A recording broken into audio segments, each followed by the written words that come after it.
આદિવાસી વિકાસ charitable trust Naswadi દ્વારા આગના બનાવમાં પીડિત પરિવારને જરૂરી સહાય આપવામાં આવી હતી।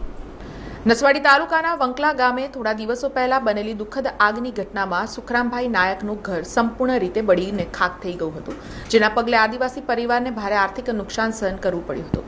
આ ઘટનાને ધ્યાનમાં રાખીને માનવતાનું ઉત્તમ ઉદાહરણ જોવા મળ્યું છે।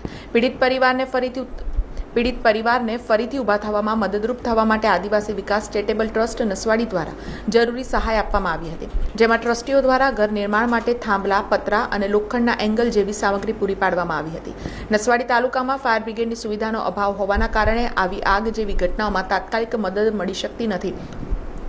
સ્થાનિક લોકો દ્વારા તાત્કાલિક ફાયર બ્રિગેડ સુવિધા ઉપલબ્ધ કરાવવા માંગ ઉઠી રહી છે। હવે અમારા વંકલા ગામમાં એક મહિના પહેલાં એક ઘટના બની હતી।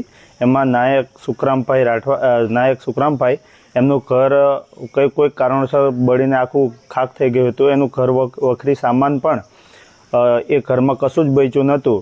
ત્યારે બીજા દિવસે પછી અમને બાળકો દ્વારા ખબર પડી કે આવી રીતે ગામમાં આગ લાગી છે। રાઠવા સમાજનું ચેરિટેબલ ટ્રસ્ટ છે, એ લોકોને પણ હું પ્રમુખ મંત્રીને વાત કરી તો એ લોકો પણ ખરેખર મદદ કરવી જોઈએ એવું કરી પછી મને થોડા દિવસ પહેલાં સ્થળ તપાસ કરી એમને હવે જરૂરિયાત શું છે તો મેં એમને ત્યાં જઈ સ્થળ તપાસ કરી જરૂરિયાત મુજબ એમને મેં સામાન લખાવ્યો। એમાં પતરા અને થાંભલા અને લોખંડની એંગલો આવી ઘણી બધી જે જરૂરિયાતો હતી એ એમને મેં જણાવી।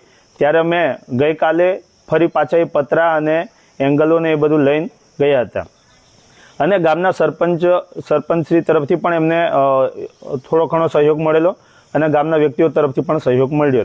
અમે બનતી કંઈક આપણે એમને મદદ કરીએ અને આ ભાઈ ફરી પાછા પુનઃ એમનું જે અહીંયા જાનહાનિ થઈ નથી એ ખરેખર સારું છે, પણ એમને જે ગુમાવ્યું છે એમનું મૂડી સુધી એને આપણે મદદરૂપ થઈએ એવા ભાવથી અમે આ ટ્રસ્ટ દ્વારા બધા ભાઈઓના સહકારથી એમનું છાયો થાય અને મકાન ઊભું થાય એવા પ્રયત્ન કરવા માટે